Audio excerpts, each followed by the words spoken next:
তাদের point of view থেকে হচ্ছে যে এটা মেয়ে মানুষ এই ধরনের কাপড় পরে রাস্তায় বের হওয়া বা ওয়ার্কআউট করা এটা আসলে সামাজিক দৃষ্টিতে অনেক খারাপ, এবং এই নিয়ে হচ্ছে আমার সবথেকে বড় প্রতিবন্ধকতা আমার কাছে মনে হয়েছিল যে এই ধরনের অ্যাক্টিভিটিসের সাথে নিজেকে ইনভলভ করতে। হাই, আমার নাম সুমাইয়া আক্তার সুমি, সবাই আমাকে সুমি বলেই ডাকে।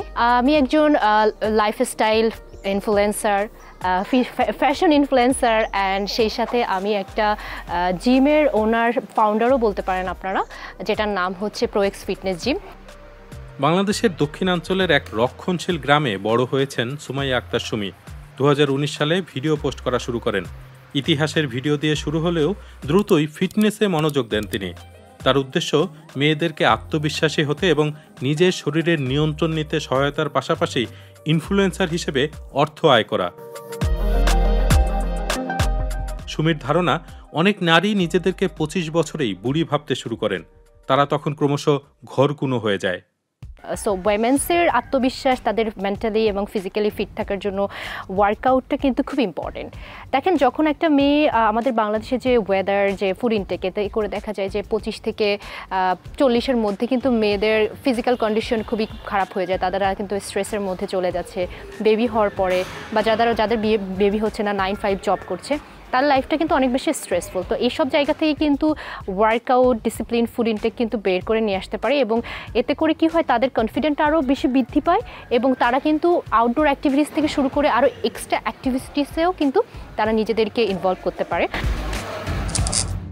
বেগম রোকেয়া বিশ্ববিদ্যালয়ের গবেষণা অনুযায়ী বাংলাদেশে প্রতি 10 জন বিশ্ববিদ্যালয় শিক্ষার্থীর 7 জনই বডি শেমিংয়ের শিকার। এক্ষেত্রে নারীরা আক্রান্ত বেশি। সুমিও ব্যতিক্রম নন। অনলাইনে যাওয়ার পর নেতিবাচক পরিস্থিতির মুখে পড়েছেন তিনি। অনেকে বলেছেন ফিটনেস মেয়েদের জন্য নয়। কাজ থেকে সব থেকে বড় প্রতিবন্ধকতা হয়েছিল হচ্ছে যে এই পোশাকগুলো, মানে আমার যখন ওয়ার্কআউট বা এক্সারসাইজের জন্য যে পোশাকগুলো আমার পরা দরকার, যেগুলোকে আমরা কমফোর্টেবল বা ইয়োগা স্যুট বলতে পারি, এগুলো দেখা যায় তাদের কাছে হচ্ছে সব থেকে বড় প্রবলেম। আমি অলওয়েজ ট্রাই করেছি যে প্রথম দিকে যখন বুঝতে পেরেছি যে বিভিন্ন নেগেটিভ কমেন্ট, নেগেটিভ সিচুয়েশন আমার দিকে আসছে, এমন হয়েছে যে জিমের মধ্যে দেখা যায় যে আশেপাশে যে মানুষগুলো তারাও আমার দিকে খুব বাজে দৃষ্টিতে তাকাচ্ছে। আমি ওয়ার্কআউট চলাকালীন অবস্থায় সাইট থেকে অনেকেই কমেন্ট করছে এই ধরনের ব্যাপার, বা সোশ্যাল মিডিয়াতে ভিডিওস আপলোড করার পরে যে কমেন্টগুলো। কিন্তু সুমি থেমে যাননি। তিনি স্বাধীন জীবনযাপনের আশায় একাধিকবার বাসা বদলেছেন এবং নারীর জন্য ভিডিও তৈরি অব্যাহত রেখেছেন, আর তাতে সাফল্যও এসেছে। ফেসবুক, টিকটক এবং ইনস্টাগ্রাম মিলিয়ে সুমির অনুসারীর সংখ্যা 10 লাখের বেশি। তিনি নিজেই ভিডিও ধারণ করেন। ভিডিওগুলো আমি বেসিক্যালি ক্যাপচার করি হচ্ছে আমার হাতের মোবাইল ফোন দিয়ে, এবং এগুলো এডিট করি মাঝে মাঝে আমি নিজে। যদি সময় না পাই সেক্ষেত্রে দেখা যায় যে ফ্রিল্যান্সার যে এডিটর আছে তাদের সাথে আমি যোগাযোগ করি, এগুলো এডিট করিয়ে নিই কোনো একটা এডিটের সফটওয়্যার দিয়ে।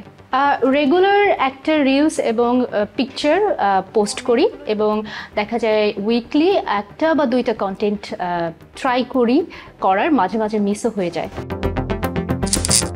সোশ্যাল মিডিয়ায় বিজ্ঞাপনের হিস্সা, প্রোডাক্ট প্লেসমেন্ট আর পিআর ক্যাম্পেইন থেকে মাসে গড়ে 2.5 লাখ টাকার মতো আয় করেন সুমি।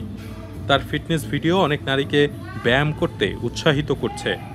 গবেষণা বলছে সুস্থতার অনুভূতি নিজের প্রতি আত্মসম্মান বাড়ায়। ঢাকায় একটি ফিটনেস সেন্টারও চালু করেছেন সুমি, যেখানে 350-র বেশি নারী ইতোমধ্যে যুক্ত হয়েছেন। দেখা যায় তারা অনেকে জব করে, সারাদিন 9 to 5 জব করে অনেক হতাশ, স্ট্রেস, এবং হচ্ছে যে আমাকে অনেকেই এসে বলছে, আপু আমি অ্যাকচুয়ালি এখন আগে থেকে অনেক বেশি এনার্জেটিক ফিল করি, আমার কাজ করতে ভালো লাগে, আগে থেকে আমার মানসিকভাবে আমি অনেক বেশি সুস্থ ফিল করছি, এখন আমি আরও বেশি কনফিডেন্ট ফিল করি। শুধু ফিটনেসে উৎসাহিত করা নয়, সুমি তার কাজের মাধ্যমে নারী স্বাধীনতার লড়াইয়েও অবদান রাখছেন।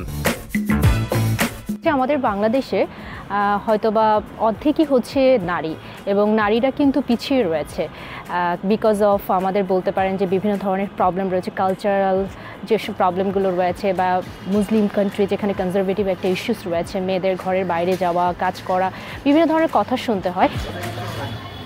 সুমির কাছে ধর্ম একটি ফ্যাক্টর, তবে রক্ষণশীল সামাজিক কাঠামো নারীর জীবনে প্রভাব ফেলে। সুমি আশা করেন নারীরা এসব বাধা পেরিয়ে এগিয়ে যাবেন এবং সবার জন্য পৃথিবীটা আরও সুন্দর করে তুলবেন।